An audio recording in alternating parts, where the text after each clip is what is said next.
हमारा इस वक्त प्रॉब्लम ये है कि इंतहाई संजीदा इश्यूज़ को भी हम सियासत की भेंट चढ़ा रहे हैं, और ये अज़्म इस्तेहकाम उसकी एक आपके सामने मिसाल है।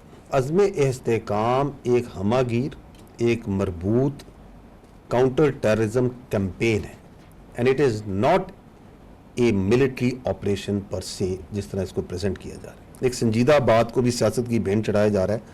एक नैरेटिव बनाया जाता है कि जी बहुत ऑपरेशन हो रहा है, लोगों को डिस्प्लेस किया जा रहा है, हम इसकी मुखालफत करते हैं। इस नेशनल सर्वाइवल का इशू है ये, हम उसको अभी मजाक बना देते हैं बिकॉज ऑफ आवर सियासत।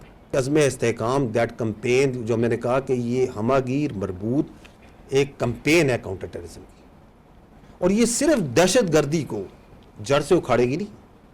अगर हम इस पर अमल करेंगे तो ये पूरी सोसाइटी को और मुल्क को ऊपर उठाएगी। अज़्म इस्तेहकाम फौजी ऑपरेशन नहीं बल्कि दहशतगर्दी के खिलाफ मरबूत मुहिम है। झूठे प्रोपेगेंडे से सियासी माफिया अज़्म इस्तेहकाम ऑपरेशन को मुतनाज़ बना रहा है। एक मजबूत लॉबी चाहती है दहशतगर्दी के खिलाफ कार्रवाइयों के मकासद हासिल न हो। DGISPR की press conference lieutenant general Ahmed Sharif Chaudhry ने कहा, अज़्म इस्तेहकाम को मुतनाज़ बनाने के पीछे बाज़ अफराद के माली मफादात भी हैं। कौमी वहदत के मामले को भी सियासत की नजर कर दिया गया। खैबर पख्तूनख्वा और बलोचिस्तान में नए सिरे से कसीरुल-जहती और मरबूत कार्रवाइयां होंगी।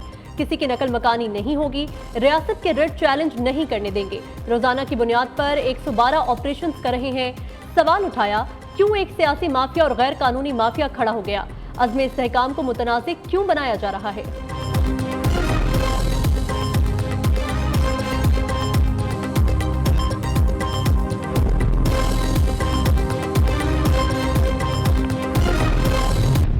जब 9 मई का वाक़या हुआ तो मखसूस एक सियासी गिरोह ने, एक इंतशारी टोले ने ये बातचीत करनी शुरू कर दी, एक प्रोपेगेंडा करना शुरू कर दिया कि जी फौज ने इनको रोका क्यों नहीं, इनको गोली मार देते। चूंकि इन्होंने गोली नहीं मारी, इसका मतलब है इन्होंने खुद इनको लेके आए। जो 9 मई के करने वाले हैं, उसके जो सहूलतकार हैं, उसके जो मनसूबा साज हैं, जब वो उनको ढील देगा, जब आप उनको कैफरे करदार पे नहीं पहुंचाएंगे, तो मुल्क के अंदर इंतशार और ये जो मॉब मेंटेलिटी है, इसे मॉब मेंटेलिटी कहते हैं, ये फाशिज्म है, ये फस्तायत है, ये मजीद फैलेगी। 9 मई के वाकयात पर झूठा बयानिया चलाया गया। अदालत निज़ाम 9 मई के मंसूबा साजों को ढील देगा तो इंतशार बढ़ेगा। इस टोले को कैफरे किरदार तक नहीं पहुंचाया तो मुल्क में फस्तायत मजीद बढ़ेगी। DGISPR कहते हैं, फौज और अस्करी क़यादत के खिलाफ बेहुदा से बेहुदा बात की गई। मुसल्लह अफवाज के खिलाफ मुनज़्ज़म प्रोपेगेंडा, झूठ, गलत मालूमात के फैलाव में इजाफा हुआ। डिजिटल दहशतगर्द हो या आम दहशतगर्द, दोनों का निशाना फौज है। डिजिटल दहशतगर्दी का पता नहीं चलता कि कहां से हो रही है। फेक न्यूज और प्रोपेगेंडा से फौज और अवाम के रिश्ते को कमजोर किया जा रहा है।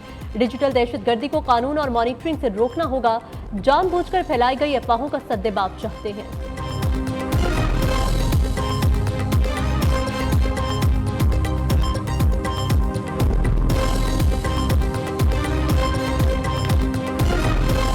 एक क्राउड के अंदर आके शरपसंद अनासिर घुसते हैं और फायर करते हैं और लोगों को मारते हैं, तो ये जिम्मेदारी तो वहां की इंतजामिया की, पुलिस की, सूबाई हुकूमत की है। तो ये नहीं समझ आता कि अपनी एक सियासी जमात अपनी सूबाई हुकूमत के खिलाफ किस चीज़ का प्रोटेस्ट करवाई जा रही है। बिल्कुल प्रोटेस्ट होना चाहिए। ये जो वाकया हुआ, बन्नू का हुआ और वाकयात हैं, वो प्रोटेस्ट होना चाहिए, और अवाम के जज्बात और अवाम का गुस्सा इन दहशतगर्द वाकयात के ऊपर बिल्कुल हक बन जानिब है, बिल्कुल होना चाहिए। आप मार्चेस करें, अमन मार्चेस करें, प्रोटेस्ट करें दहशतगर्दी के खिलाफ। बनू में ताजिरों के अमन मार्च में मखसूस अनासिर भी शामिल हुए। रियासत और फौज के खिलाफ नारेबाजी और पथराव किया। राशन के डिपो को लूटा गया। एक आरजी दीवार को भी गिराया गया। वाकये से 1 किलोमीटर दूर भी कुछ लोगों ने फायरिंग की। बनू वाकये पर इंतशारी टोले ने डिजिटल दहशतगर्दी की। कहा जा रहा है निहत्ते लोगों पर फायरिंग की गई। पुरानी तस्वीर निकालकर दिखाई जा रही है कि बनू में बच्चों को मार दिया। लेफ्टिनेंट जनरल अहमद शरीफ चौधरी कहते हैं, बनू वाकये पर फौज ने SOPs के मुताबिक रिस्पॉन्स किया। अमन अमान फौज की नहीं बल्कि सूबाई हुकूमत की जिम्मेदारी है। दहशतगर्दी से निपटने के लिए इंसदादी दहशतगर्दी अदालतें बनाई गईं। फौज पर तनकीद का जवाब अब दिया जाएगा।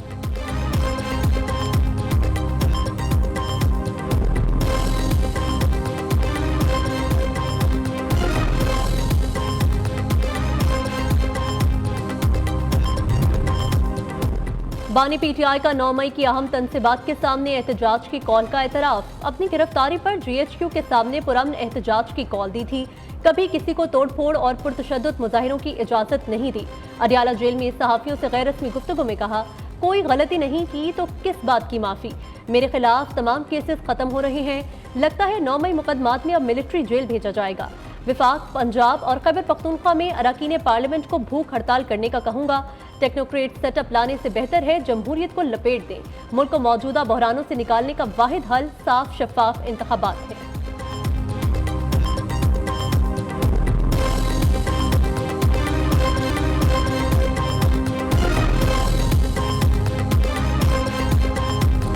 रियासत मुखालिफ प्रोपेगेंडा। पीटीआई तर्जुमान रऊफ हसन इस्लामाबाद से गिरफ्तार। कानून नाफिज करने वाले इदारों का शवाहिद की बुनियाद पर पीटीआई सेक्रेटेरिएट का छापा।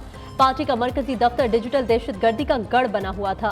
पूरी दुनिया में पाकिस्तान मुखालिफ प्रोपेगेंडा मुल्क दुश्मन एजेंसियों के साथ मिलकर कराया जाता था।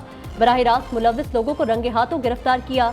तमाम सबूत भी तहवील में ले लिए। कार्रवाई पीटीआई के इंटरनेशनल सोशल मीडिया एक्टिविस्ट की तरफ से दी जाने वाली मालूमात पर की गई।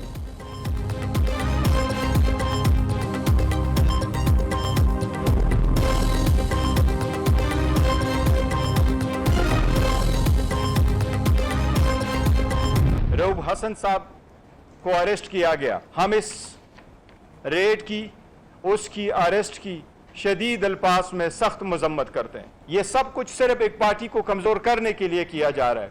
इससे मुल्क आगे नहीं जाएगा। एफिडेविट निशाना था, रेड बहाना था। फॉर्म 47 गवर्नमेंट, उनको ये चीज बिल्कुल ही हजम नहीं हो रही कि सुप्रीम कोर्ट ने जो फैसला अपना सुनाया उस पे रिजर्व सीट्स के हवाले से माइनॉरिटीज का उसमें इंक्लूडेड है कि वो पाकिस्तान तहरीक इंसाफ को क्यों मिले। तहरीक इंसाफ का रऊफ हसन की रिहाई के लिए कानूनी जंग लड़ने का ऐलान। चेयरमैन पीटीआई बैरिस्टर गोहर कहते हैं, ये सब कुछ एक पार्टी को कमजोर करने के लिए किया जा रहा है। उमर अयूब ने डीजी आईएसपीआर की प्रेस ब्रीफिंग सियासी हुकूमत की नाकामी करार दे दी। कहा, हुकूमत को मखसूस नशिस्तों से मुतालिक सुप्रीम कोर्ट का फैसला हजम नहीं हो रहा। असद कैसर ने कहा, बनू वाकियों को बुनियाद बनाकर पीटीआई पर पाबंदी लगाने का जवाब पैदा किया जा रहा है।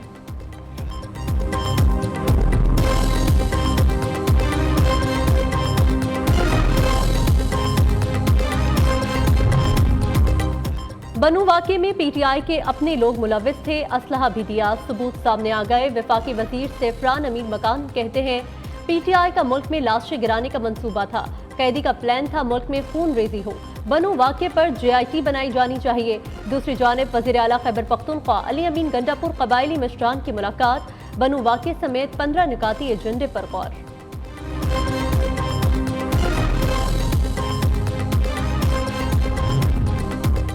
पंजाब असम्बली में पीटीआई अरकान का दोहरा मयार। अपनी ही रिक्विजिशन पर बुलाए गए इजलास में शरीक न हुए। 11 अरकान की मौतली के खिलाफ ऐवान के बाहर एहतजाज करते रहे।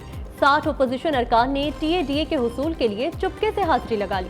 पंजाब हुकूमत का अपोजिशन से किसी किस्म के मुज़ाकरात न करने का फैसला। 11 अरकान असम्बली की मौतली पर भी कोई समझौता न करने पर इत्तफाक। वज़ीर आला पंजाब मरियम नवाज और स्पीकर मलिक अहमद खान मुलाकात में अहम फैसले हुए। मलिक अहमद ने मीडिया से गुफ्तगू में कहा, ऐवान को धोखा देने की कोशिश की गई। ऐसी मुजरिमाना हरकत बर्दाश्त नहीं की जाएगी। पीटीआई ने सियासत में गलत रवायात को परवान चढ़ाया।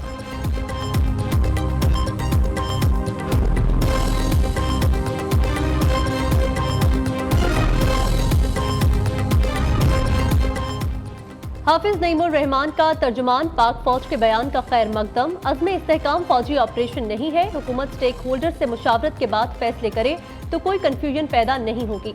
हमारा उसूली मौक़िफ़ है कि फौजी ऑपरेशन किसी मसले का हल नहीं। अमीर जमात इस्लामी का सोशल मीडिया पर बयान। इस्लामाबाद में सनतकारों की तकरीब से खिताब करते हुए कहा, मौजूदा मुल्की मौशी सूरत हाल इंतहाई तशवीशनाक है। कारोबार तबाह, सनतें बंद होती जा रही हैं। बताया जाए हुक्मरान तबका खुद कितना टैक्स देता है। इस्लामाबाद का धरना हुकूमत को मजबूर करेगा कि वो अवामी इस्तेहसाल बंद करे।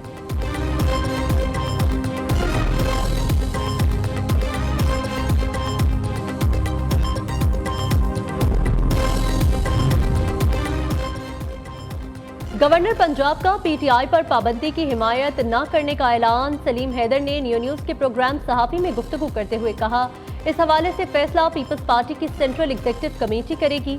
पंजाब हुकूमत ने कानून साजी से मुतालिक मतला नहीं किया। मरीम नवाज को आइन और कानून के मुताबिक चलना चाहिए। सूबे में जो गलत तकर्रियां करेगा वो मेरा दुश्मन होगा।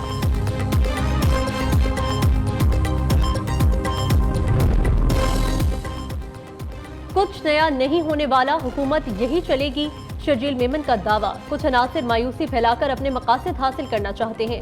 सुप्रीम कोर्ट के फैसले में वो रिलीफ भी दिया गया जो मांगा ही नहीं था। जाती ख्वाहिश पर फैसले नहीं होने चाहिए। मकबूल होने का मतलब ये नहीं कि वो अपने ही मुल्क पर हमले शुरू कर दें। वज़ीर इत्तलात सिंध की मीडिया से गुफ्तगू। पीपल्स बस सर्विस का माड़ीपुर से टावर तक नया रूट आज से शुरू करने का ऐलान।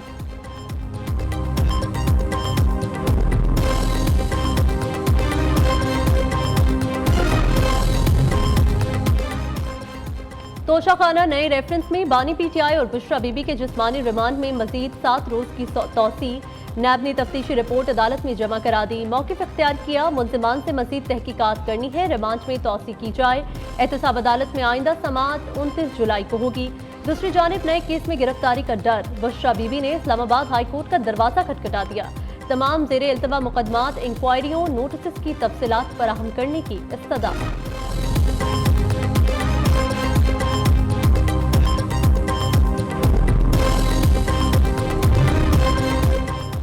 सदर मुमलिकत आसिफ जरदारी का कराची में सैलाब की रोकथाम के लिए जामे मंसूबा तैयार करने का हुक्म।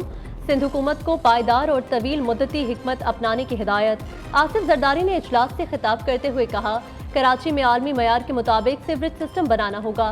ज़ेरे ज़मीन सुरंगों के जरिए सैलाब पर काबू पाने की फिजिबिलिटी स्टडी 3 माह में मुकम्मल की जाए।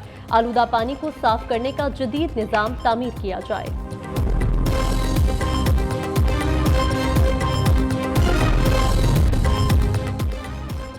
विफाकी काबीना का कल होने वाला अहम इजलास मुलतवी। तहरीक इंसाफ पर पाबंदी की मंजूरी ली जानी थी। इजलास की नई तारीख का ऐलान बाद में किया जाएगा। वज़ीर आज़म की हुकूमती इदारों की इस्तेदाद कार में बेहतरी के लिए कमेटी बनाने की हिदायत। शहबाज शरीफ ने सरमायाकारी में इजाफे से मुतालिक इजलास से खिताब में कहा, मुल्क में सरमायाकारी में इजाफा हुकूमत की अव्वलीन तरजीह है। ताजरों और सरमायादारों को कारोबार दोस्त माहौल फराहम करने के लिए हर मुमकिन इकदाम उठा रहे हैं।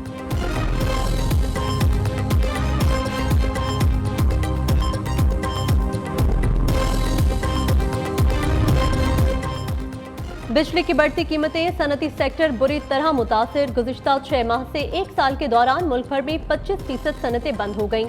कराची में सिर्फ कोरंगी के सनती एरिया में काम करने वाले 50,000 से जायद मजदूर बेरोजगार। 3 शिफ्टों में 24 घंटे काम करने वाली बेशुमार फैक्ट्रियां एक शिफ्ट तक महदूद हो गईं।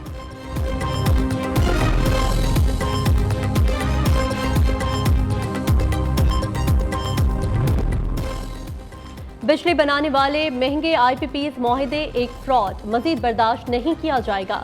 बिजली सस्ती ना हुई तो फिर तमाम सनतें बंद और लाखों लोग बेरोजगार हो जाएंगे। एप्टमा पंजाब के चेयरमैन कामरान अरशद की प्रेस कॉन्फ्रेंस। FPCCI का हुकूमत से IPPs के मुआहिदों का थर्ड पार्टी से फॉरेंसिक ऑडिट कराने का मुतालबा। ओहदेदारों ने कहा, महंगी बिजली से अवाम, ताजिर और सनतकार सब परेशान हैं।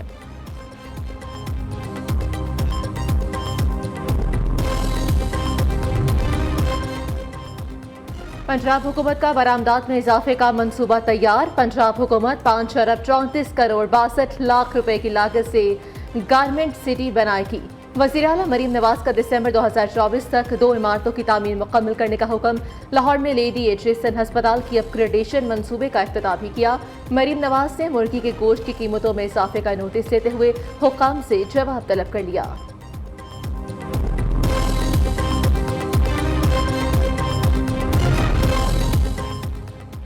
खलीलुर रहमान कमर को ट्रैप करने वाला गिरोह गिरफ्तार। मुल्जिमान में 4 खवातीन और 5 मर्द शामिल।